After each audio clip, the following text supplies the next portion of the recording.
उठेगा भविष्य मालिका पुराण। आज उठेगा उन रहस्यों से पर्दा जिससे हर श्रद्धालु था अनजान। ना ये धर्म है ना ही सत्कर्म है, ये है सनातन में साधनाएं मनमुखी।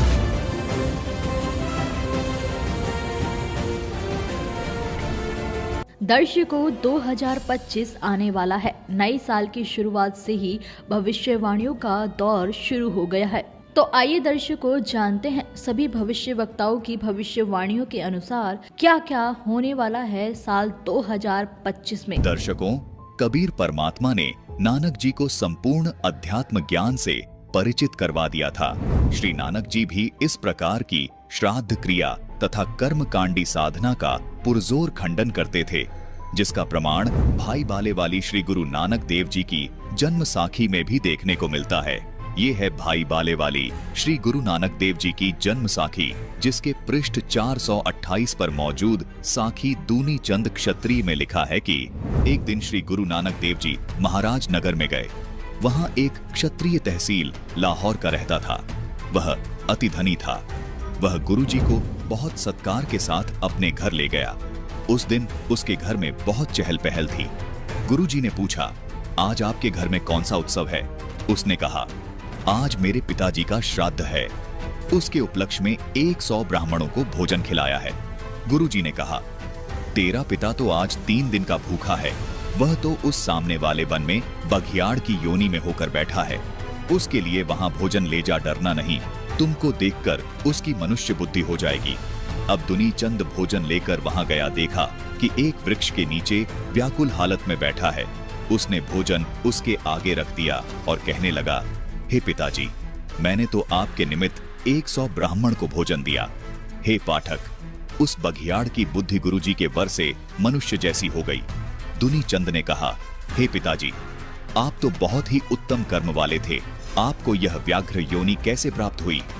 उसने उत्तर दिया, हे पुत्र, मुझे कोई सच्चा गुरु नहीं मिला था, इसलिए मैं इस योनि को प्राप्त हुआ हूँ। जब मेरा अंतिम समय था तो मुझे निकट से मांस की गंध आई तथा मांस के लिए मेरा मन ललचाया, जिसके परिणाम में मांसाहारी शरीर प्राप्त हुआ है। तुझे सच्चे गुरु की शरण लेनी चाहिए। यह कहकर उस भेड़िए ने वह भोजन खा लिया। फिर दुनीचंद अपने घर को आया तथा पिता की दुर्गति पर उसे अत्यंत भय हुआ।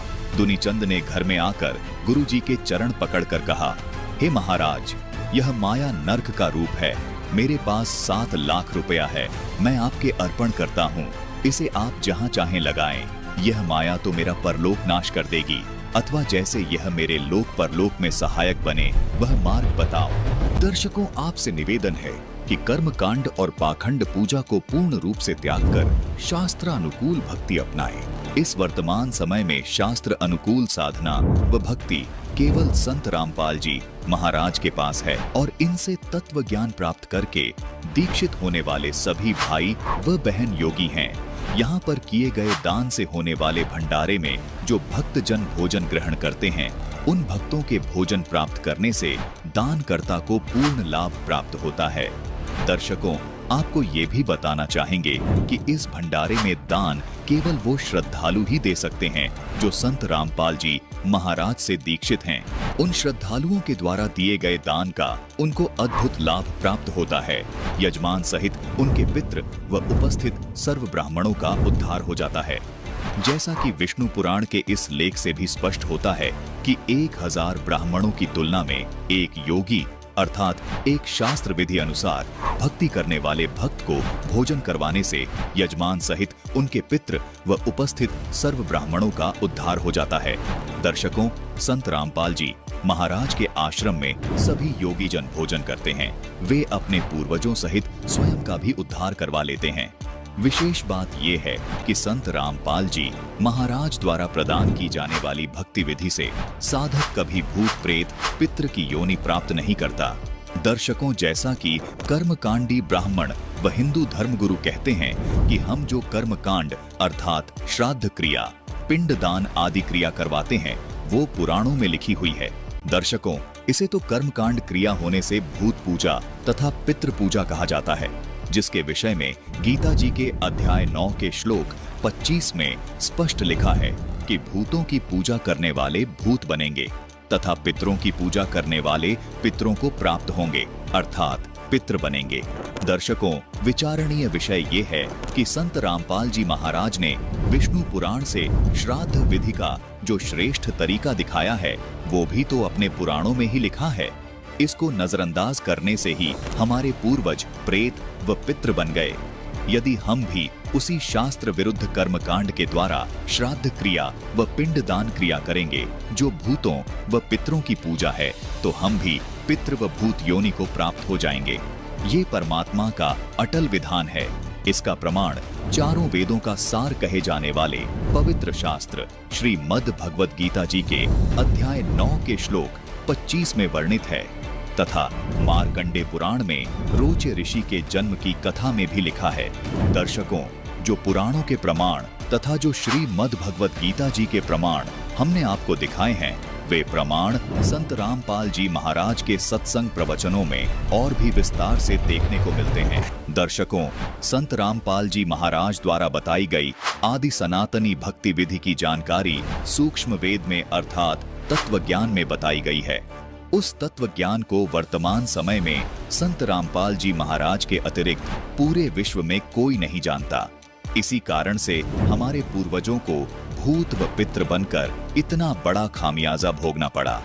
आप सब शिक्षित हैं, अगर आप अब भी लकीर के फकीर बने रहे तो फिर शिक्षा प्राप्त करने का क्या लाभ हुआ। तत्व ज्ञान संत रामपाल जी महाराज सर्व पवित्र शास्त्रों से प्रमाणित करके दिखा रहे हैं।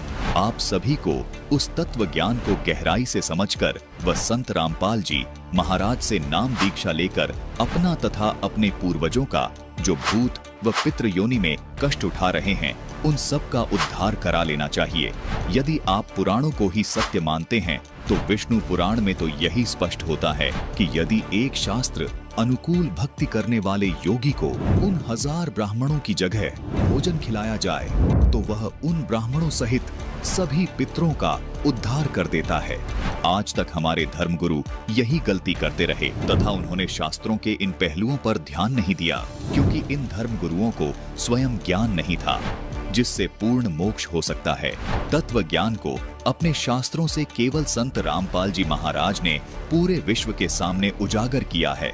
कृपया अब तो अपने मानव जीवन को सफल करें और अपने पूर्वजों का भी मोक्ष करवाएं, क्योंकि इस तत्व ज्ञान में बताई गई साधना का कोई साइड इफेक्ट नहीं है, यानी आप प्रेत व पितृ नहीं बनेंगे। दर्शकों, यदि आप गीता अध्याय 9 श्लोक 25 में दिए दिशा निर्देशों को दरकिनार करते हुए श्राद्ध व कर्मकांड करेंगे तो आपको इसके बहुत भयानक साइड इफेक्ट भुगतने पड़ेंगे। यानी यदि आप रानी मंदालसा द्वारा बताई गई विधि से कर्मकांड करोगे तो आप भूत व पितृ योनि को प्राप्त करेंगे, क्योंकि रुचि ऋषि के पूर्वजों ने उस साधना को किया जिसको वेदों में अविद्या बताया गया है। अर्थात श्राद्ध व कर्म कांड करने के साइड इफेक्ट ये हुए कि रुचि ऋषि के पूर्वज भूत व पितृ योनि को प्राप्त हुए। दर्शकों, यदि आप संत रामपाल जी महाराज द्वारा बताई गई शास्त्र प्रमाणित विधि के अनुसार तथा विष्णु पुराण के इस लेख के अनुसार श्राद्ध क्रिया करेंगे तो इसके कोई साइड इफेक्ट नहीं होंगे, बल्कि ये शास्त्र अनुसार साधना होने से आपके साथ साथ आपके पूर्वजों का भी उद्धार हो जाएगा। क्योंकि गीता जी के अनुसार भूत पूजने वाले भूत बनेंगे, पितृ पूजने वाले पितृ बनेंगे। ऐसी साधना करना मार्कंडे पुराण में अविद्या बताई गई है, यानी मूर्खों की साधना बताई है। हैरानी की बात है, फिर भी ये साधना शिक्षित समाज से इन कर्मकांडी धर्म गुरुओं द्वारा करवाई जा रही है। कृपया अब तो संभलें तथा संत रामपाल जी महाराज द्वारा बताई गई तत्व ज्ञान के आधार पर आदि सनातनी भक्ति करें तथा अपना व अपने परिवार का मोक्ष करवाएं। दर्शकों, आपका मोक्ष तभी संभव है जब गीता अध्याय 2 श्लोक 53 में जो कहा गया है कि हे अर्जुन, जिस समय तेरी बुद्धि भिन्न भिन्न प्रकार के विचलित करने वाले वचनों से हटकर जब एक तत्व ज्ञान पर स्थिर हो जाएगी तब तो तू योग को प्राप्त होगा, अर्थात तब तो तू योगी बनेगा, यानी भक्त बनेगा। दर्शकों, वह तत्व ज्ञान जिसके जानने से जिज्ञासु की बुद्धि स्थिर हो जाएगी और वह योग प्राप्त हो जाएगा, अर्थात योगी बनेगा। दर्शकों, इस वीडियो को देखकर आप दांतों तले उंगली दबाने पर मजबूर हो जाएंगे कि ये तो सचमुच संपूर्ण आध्यात्म ज्ञान की चाबी है। दर्शकों, जैसा कि आपको बताया कि काल ब्रह्म ने कुछ ज्ञान सूक्ष्म वेद से निकाल दिया था, उस संपूर्ण सूक्ष्म वेद को पुनः बताने के लिए स्वयं परम अक्षर ब्रह्म चारों युगों में आते हैं और अपनी वाणियों के माध्यम से सूक्ष्म वेद का संपूर्ण ज्ञान बोल बोल कर सुनाते हैं। कुछ समय बाद काल प्रेरणा से मनुष्य उस ज्ञान को ठीक से न समझकर उसमें फेरबदल कर देते हैं। इसलिए पूर्ण परमात्मा परम अक्षर ब्रह्म समय समय पर पृथ्वी पर सह शरीर प्रकट होकर उस सूक्ष्म वेद के ज्ञान को प्रकट करते हैं। इस बात का प्रमाण गीता अध्याय 4 श्लोक 32 में भी मिलता है, जिसमें कहा है कि जो ज्ञान सच्चिदानंद घन ब्रह्म अपने मुख कमल से वाणी द्वारा बोलकर सुनाता है, उन वाणी में वो सूक्ष्म वेद वाला ज्ञान विस्तार से बताया गया है, जिसे ज्योति निरंजन काल ब्रह्म ने मिटा दिया था, जिसको समझकर साधक सभी कर्मों से मुक्त हो जाता है और पूर्ण मोक्ष प्राप्त करता है। इसीलिए गीता अध्याय 4 के श्लोक 34 में कहा है कि उस तत्व ज्ञान को तू तत्वदर्शी ज्ञानी से अर्थात तत्वदर्शी संत के पास जाकर समझ। उनको भली भांति दंडवत प्रणाम करने से, उनकी सेवा करने से और कपट छोड़कर सरलता पूर्वक प्रश्न करने से वे परमात्मा तत्व को भली भांति जानने वाले ज्ञानी महात्मा यानी तत्वदर्शी संत तुझे उस तत्व ज्ञान का उपदेश करेंगे, अर्थात तुझे वो तत्व ज्ञान बताएंगे जिससे मैं अर्थात गीता ज्ञानदाता भी अनभिज्ञ है। दर्शकों, यहाँ ये स्पष्ट करना भी अनिवार्य हो जाता है कि तत्व ज्ञान के अभाव से गीता के अनुवादकर्ताओं ने अर्थों का अनर्थ कर रखा है। जैसे गीता अध्याय 4 श्लोक 32 में ब्रह्मण शब्द है, जिसके अर्थ का अनर्थ करके अनुवादकर्ताओं ने वेद की वाणी कर दिया, जबकि इसका सही अर्थ सच्चिदानंद घन ब्रह्म है। प्रमाण के लिए आपको गीता अध्याय 17 श्लोक 23 दिखाते हैं, जिसमें ब्रह्मण शब्द का अर्थ सच्चिदानंद घन ब्रह्म किया गया है, जो बिल्कुल ठीक है, जबकि इस श्लोक में ब्रह्मण शब्द का अर्थ वेद की वाणी कर दिया। यदि इस प्रकार यहाँ भी ब्रह्मण शब्द का अर्थ सच्चिदानंद घन ब्रह्म किया जाता तो इस श्लोक का यथार्थ भाव श्रद्धालुओं को आसानी से समझ आ जाता। इसी प्रकार इन धर्म गुरुओं व अनुवादकों ने गीता अध्याय 7 के श्लोक 18 में वर्णित इस अनुत्माम शब्द का अर्थ घटिया करने की बजाय अति उत्तम कर दिया, जो कि बिल्कुल अनर्थ है। इसी प्रकार गीता अध्याय 18 श्लोक 66 में वर्णित इस व्रज शब्द का अर्थ जाना करना था, लेकिन इन्होंने आना अर्थ कर दिया, जो कि बिल्कुल अनर्थ है। जबकि प्रमाण के लिए संस्कृत हिंदी शब्द कोश में भी स्पष्ट है कि व्रज का अर्थ जाना होता है, लेकिन इन तथा कथित धर्म गुरुओं व अनुवादकों ने व्रज शब्द का अर्थ गलत अनुवाद किया है। दर्शकों, ऐसे अनेकों अर्थों के अनर्थ करके इन अनुवादकर्ताओं ने स्वयं ही ये साबित कर दिया कि ये तत्वदर्शी संत नहीं है। तत्वदर्शी संत के अभाव में ही गीता के श्लोकों के अर्थों के अनर्थ हुए हैं, जिसको आज यथार्थ रूप से स्वयं तत्वदर्शी संत रूप में आए संत रामपाल जी महाराज बता रहे हैं।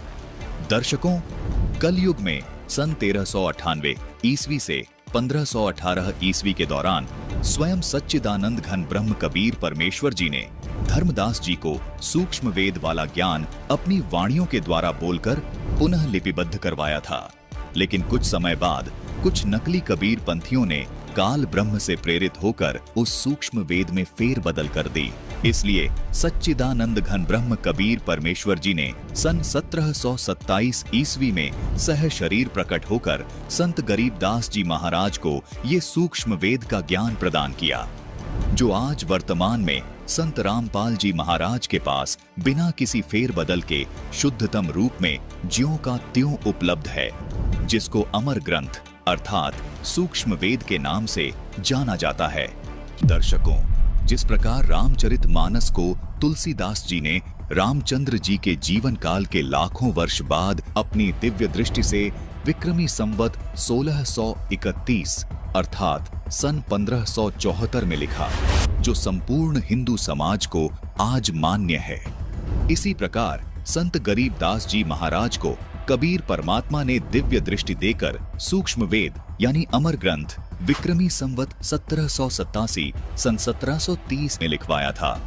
कबीर परमात्मा ने स्वयं इस दिव्य ज्ञान को कबीर सागर में लिपिबद्ध करवाया, क्योंकि सूक्ष्म वेद में लिखी सब बातें इसलिए भी प्रमाणित हैं क्योंकि यह सब प्रमाणित ग्रंथों से मेल खाती है। दर्शकों, इस अमर ग्रंथ अर्थात सूक्ष्म वेद को बिना किसी फेरबदल के शुद्धतम रूप में होने के पीछे एक बहुत ही रोचक कथा है। दर्शकों, ये तो आपको पता ही है कि संत गरीबदास जी महाराज का जन्म सन 1717 ईस्वी में गांव छुड़ानी, जिला झज्जर, हरियाणा प्रांत, भारत देश में हुआ था। परम अक्षर ब्रह्म कबीर परमेश्वर जी सह शरीर सतलोक से आकर संत गरीबदास जी महाराज को खेतों में आकर मिले थे। उनकी आत्मा को शरीर से निकालकर सतलोक दिखाकर तथा संपूर्ण अध्यात्म ज्ञान समझाकर वापस शरीर में छोड़ दिया था। उसके बाद संत गरीबदास जी महाराज ने कबीर परमेश्वर द्वारा बताए गए संपूर्ण अध्यात्म ज्ञान यानी सूक्ष्म वेद को संत गोपाल दास जी से लिपिबद्ध करवाया था, जिसको अमर ग्रंथ संत गरीबदास जी महाराज की वाणी कहा जाता है। दर्शकों, संत गरीबदास जी महाराज के पंथ में एक दयाल दास नाम के संत थे। वे इस अमर ग्रंथ को पढ़ते थे और इसका जगह जगह जाकर प्रचार भी किया करते थे। संत दयाल दास जी को अपनी अज्ञानता के कारण इस अमर ग्रंथ में कुछ त्रुटियां लगी। उन्होंने अपने शिष्यों से कहा कि हमें इसमें कुछ संशोधन करना चाहिए, क्योंकि इसमें कुछ वाणियां ऐसी हैं जो सत्य नहीं लगती। उनकी मंडली में एक अन्य संत था। उसने दयाल दास जी को कहा कि संतों की वाणी में फेरबदल नहीं करनी चाहिए, लेकिन दयाल दास जी ने इस अमर ग्रंथ में फेरबदल करने का पूर्ण निश्चय कर लिया था। दयाल दास जी को ये लग रहा था कि यदि इस ग्रंथ में फेरबदल नहीं किया तो आने वाले समय में लोग गरीबदास पंथ पर उंगली उठाएंगे, कहेंगे कि ये ग्रंथ सही नहीं है। अगली सुबह दयाल दास जी को अमर ग्रंथ में फेरबदल का कार्य शुरू करना था। उसी रात्रि में दयाल दास जी को अधरंग अर्थात लकवा लग गया और जुबान भी बिल्कुल बंद हो गई। दयाल दास जी को भी अब एहसास हो चुका था कि मैं बहुत बड़ी गलती करने जा रहा था, जो संत गरीबदास जी को मंजूर नहीं थी, इसलिए परमात्मा ने मुझे ये सजा दी। उस दयाल दास जी ने छुड़ानी गांव में अपना अलग से एक आश्रम बना रखा था। उनको वहां लाया गया। उनके शिष्यों ने गांव वालों को बताया कि जिस रात इन्होंने अमर ग्रंथ में फेरबदल करने का विचार किया था, उसी रात को इनको लकवा लग गया। और इस बात की स्वीकृति दयाल दास जी भी बड़ी मायूसी और पश्चाताप के साथ दे रहे थे। यह खबर पूरे गरीबदास पंथ में आग की तरह फैल गई, जिस कारण से इस अमर ग्रंथ की साख बनी रही। संत दयाल दास जी के नाम से आज भी छुड़ानी धाम में उनका आश्रम मौजूद है। यदि किसी को इस बात पर विश्वास नहीं है तो वो छुड़ानी धाम में जाकर इस बात की जांच कर सकता है। ये ग्रंथ जी पूरा अमर है और इसमें एक बाबा जी ने फेरबदल करने की कोशिश करी थी, उसको लकवा लग गया।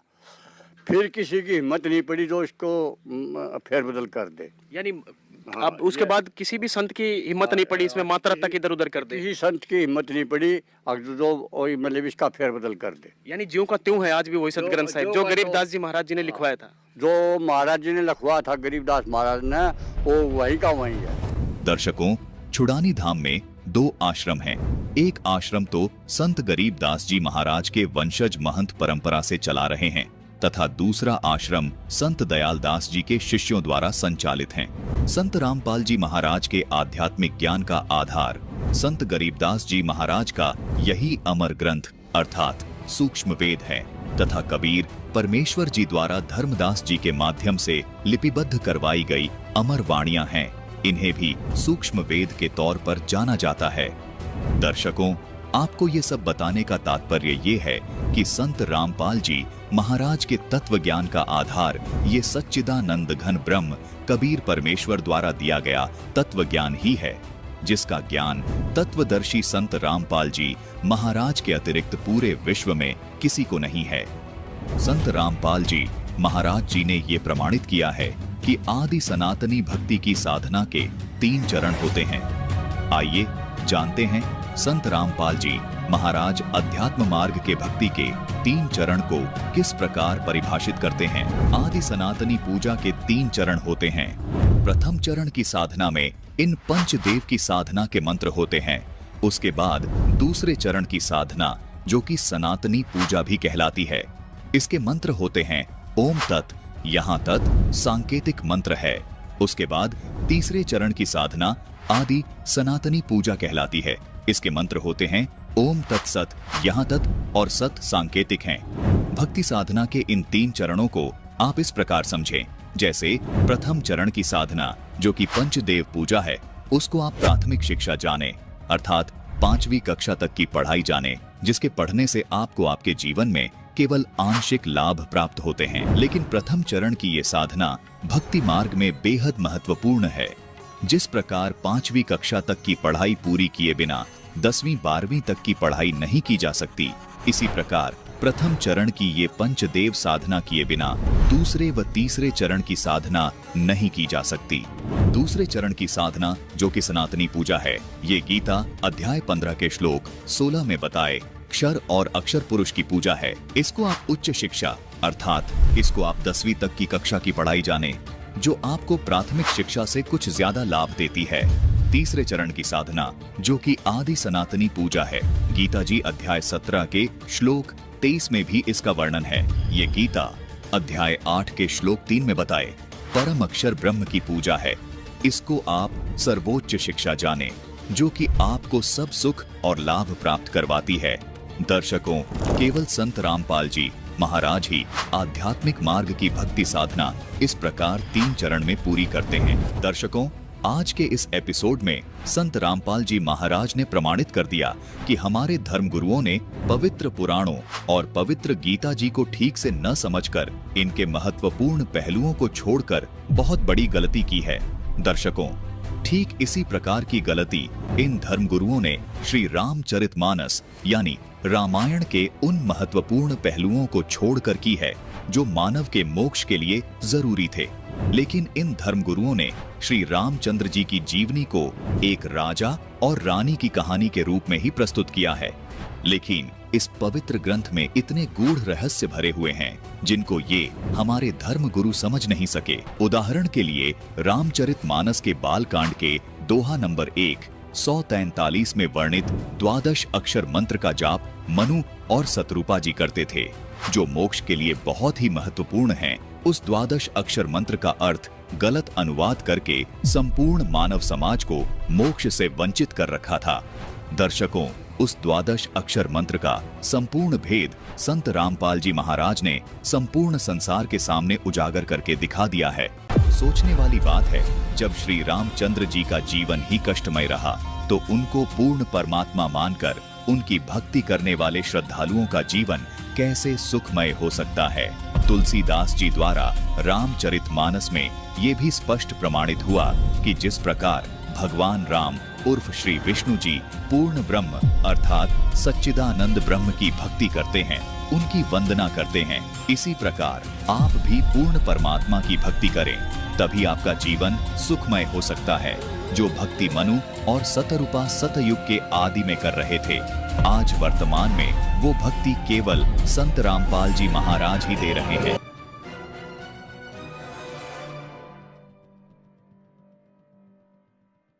तो दर्शकों, आज की वीडियो में सिर्फ इतना ही। फिर मिलते हैं एक और नई वीडियो के साथ। दर्शकों, इस वीडियो के बारे में आपकी क्या राय है, हमें कमेंट बॉक्स में ज़रूर बताइए। अगर आपको ये वीडियो अच्छी लगी हो तो वीडियो को लाइक ज़रूर कीजिए। अगर आप चैनल पर नए हैं तो चैनल को सब्सक्राइब करके ऑल नोटिफिकेशन को भी ऑन कर लीजिए, जिससे आपको हमारी हर नई वीडियो की नोटिफिकेशन मिलती रहे सबसे पहले। धन्यवाद।